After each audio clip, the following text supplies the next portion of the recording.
Salut à toi et bienvenue sur ma toute première vidéo. Dans cette vidéo, je vais te parler de l'accident qui a failli me coûter la vie et tu verras comment ça a changé un petit peu ma vision du monde et de la vie en général. Mais avant d'aller plus loin, je vais t'en dire un peu plus sur moi. Alors, je m'appelle Brian Haï, je suis coach sportif et je suis avant tout passionné par la nature, le sport, la santé et surtout l'aventure. J'ai étudié la science de l'entraînement au STAPS de Montpellier où j'ai également commencé un master en préparation psychologique et coaching, Et je me suis vite aperçu que je préférais la prépa physique. J'ai du coup passé des diplômes en plus sur la force athlétique, l'haltérophilie, et j'ai surtout une longue expérience dans les sports de combat où j'ai d'ailleurs plusieurs titres, que ce soit en kickboxing, boxe thaï, full contact, et ce tant en amateur qu'en semi-professionnel. Aujourd'hui, je lance cette chaîne YouTube pour te partager mes futures aventures et aussi pour te partager mes meilleurs conseils et astuces pour être toujours physiquement et mentalement au top pour affronter tous les défis que j'ai à affronter. Et pourquoi pas te motiver à en réaliser autant.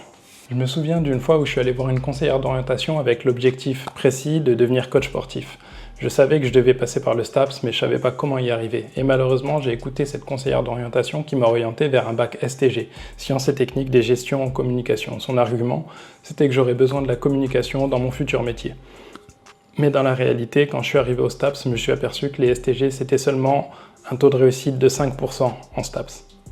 J'aurais mieux fait de m'orienter vers une filière scientifique comme je le souhaitais à la base. Ça m'a appris une chose importante, c'est que parfois, et je dirais même souvent, il vaut mieux suivre ton propre chemin plutôt que celui que les autres aimeraient que tu suives. Alors j'ai en tête ce projet de chaîne YouTube depuis un long moment, mais qu'est-ce qui m'a réellement poussé à faire que je saute le pas et que je me lance maintenant? C'est l'accident que j'ai vécu il y a environ 2 mois maintenant. J'ai fait une chute en gyroroue. Une gyroroue, pour ceux qui ne connaissent pas l'engin, je vous mettrai quelques images juste ici. Et la gyroroue que j'utilisais, elle pouvait rouler jusqu'à plus de 85 km/h. Donc, petit avertissement, je vais te mettre des images de ma tête dans pas longtemps. Donc, si tu veux pas voir ça, parce que c'est pas joli, mets pause et fais avant. Alors, qu'est-ce qui s'est passé? J'étais en train d'aller au travail et j'étais trop pressé et je roulais en plus un petit peu énervé. Du coup, j'ai cumulé tout un tas d'erreurs. Comme par exemple, rouler sans aucun équipement de protection, même pas un casque, rouler dans la circulation et surtout rouler beaucoup trop vite. Quand tu pousses la roue au-delà de ses limites, et la mienne, selon les données du constructeur, pouvait rouler à plus de 85 km/h. Il se passe tout un tas de mécanismes de protection pour protéger le conducteur et la roue aussi. Premier mécanisme de protection, elle va faire des bips, des alertes sonores que j'ai pas entendues parce que j'avais un casque audio. Ensuite, elle va relever les pédales, faire ce qu'on appelle un tilt back, donc les pédales se redressent pour forcer le conducteur à ralentir.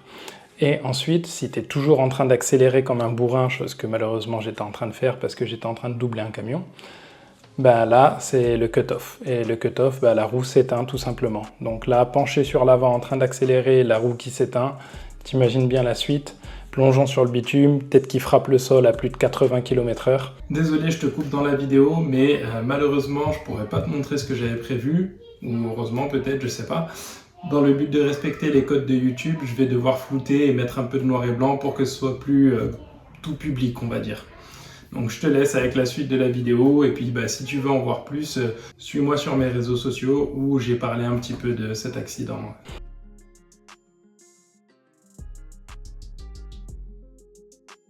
Donc forcément là, je perds connaissance. Et au moment où je me réveille, les pompiers étaient déjà là.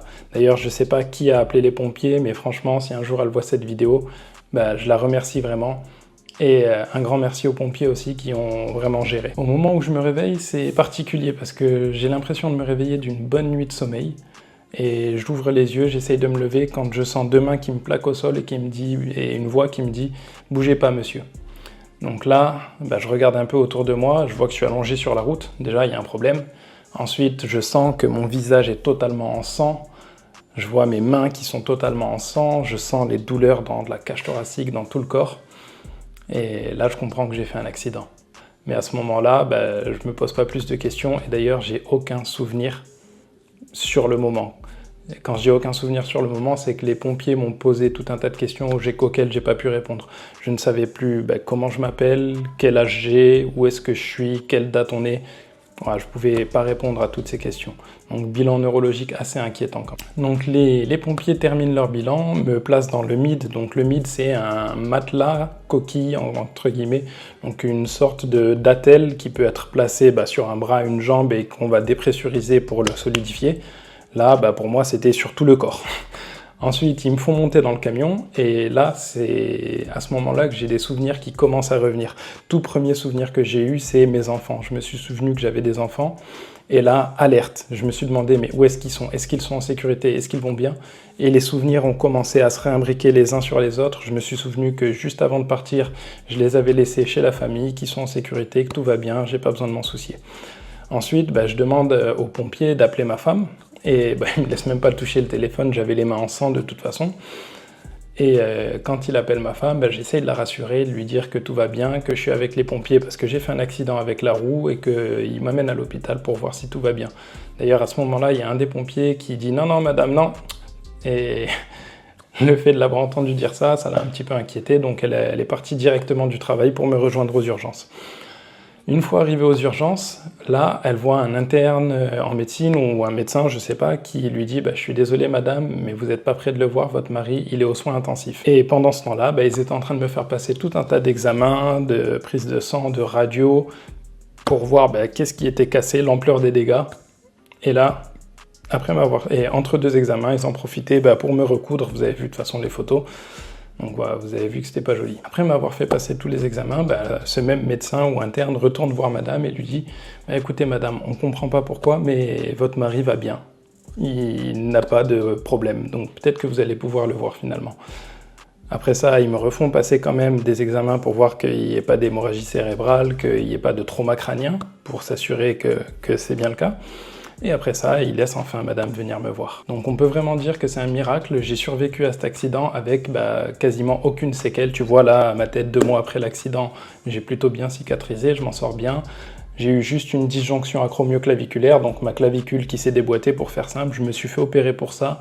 Je suis d'ailleurs encore en train de poursuivre ma rééducation. Tu verras des images de ce que je fais un petit peu avec le kiné. Et oui, on peut dire que j'ai eu de la chance vraiment sur tous les plans. Déjà, j'étais dans la circulation, les voitures derrière moi auraient pu me rouler dessus, la roue qui fait plus de 40 kg aurait pu finir dans le pare-brise ou dans la jambe de quelqu'un qui passait à côté. Vraiment. Et puis, j'avais même pas de casque, donc vraiment, je m'en sors bien, j'ai de la chance. Alors, comment cet accident a changé un petit peu ma vision du monde? Déjà, à ce moment-là, j'ai pris conscience que ça peut finir du jour au lendemain, ça peut être game over. La vie peut s'arrêter soudainement et si j'avais dû mourir à ce moment-là, je serais mort en n'ayant vraiment pas réalisé tout ce que j'aurais aimé réaliser avant de partir, en n'ayant pas laissé ce que j'aimerais laisser sur Terre avant de partir. Quand je vais mourir avec aucun regret. Donc maintenant, je suis motivé pour faire tout ce que j'ai envie de faire au plus vite. Et ne plus jamais procrastiner, ne plus jamais remettre au lendemain certaines choses, même si c'est compliqué. Et j'espère te motiver à en faire autant avec cette chaîne. Donc sur cette chaîne YouTube, tu verras comment je me prépare physiquement et mentalement pour réaliser tous mes défis, toutes mes aventures. Je donnerai mes meilleures astuces, mes meilleurs conseils pour que toi aussi tu puisses en faire autant et que nous puissions réaliser tous nos rêves. Si tu souhaites me suivre dans mes futures aventures, n'hésite pas à t'abonner, à liker, à partager cette vidéo. Et ce qui m'intéresserait vraiment, moi, c'est que tu commentes la vidéo avec les défis et les rêves que tu aimerais réaliser ou que tu aimerais que je réalise sur ma chaîne YouTube. Et qui sait, peut-être que les prochaines aventures que je vais réaliser seront directement inspirées par toi. Merci à toi de m'avoir écouté jusque-là. Je te dis à bientôt dans une prochaine vidéo où je te parlerai de ma bucket list, de ma liste de choses à faire avant de mourir. Et puis n'oublie pas que tu peux rêver ta vie ou vivre tes rêves.